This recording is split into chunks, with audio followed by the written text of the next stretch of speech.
Yeah, like, so this is probably a better example of how it does actually kind of work pretty instantly.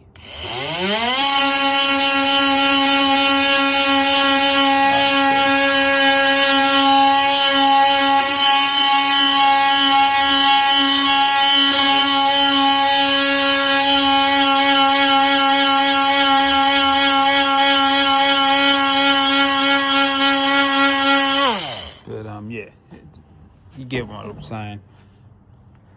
Yeah, and like, just to give you an idea of like this sander, this belt sander, these, I don't know, they're pretty strong compared to like so-called the multi-tool. I haven't got like a proper orbital sander yet, but like I'll probably get one next week. But like, yeah, this is like weak as piss. But the multi-tool's just kind of got a good reputation anyway. But like, these are great. These are pretty strong.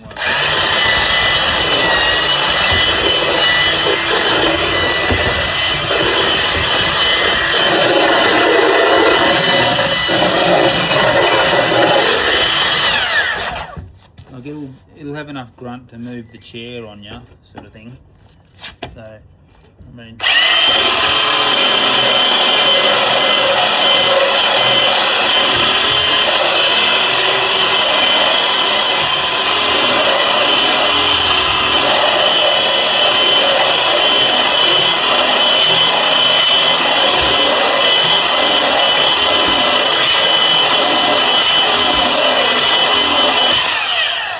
And like, yeah, thanks for all the advice though for me being unsafe, but like, I'm just trying to fucking do videos at the same fucking time, if you haven't noticed. So I'm a bit safer when I'm not fucking trying to make the videos, you know what I mean? But yeah, anyway, carry on. But yeah, nah, this is gonna be good.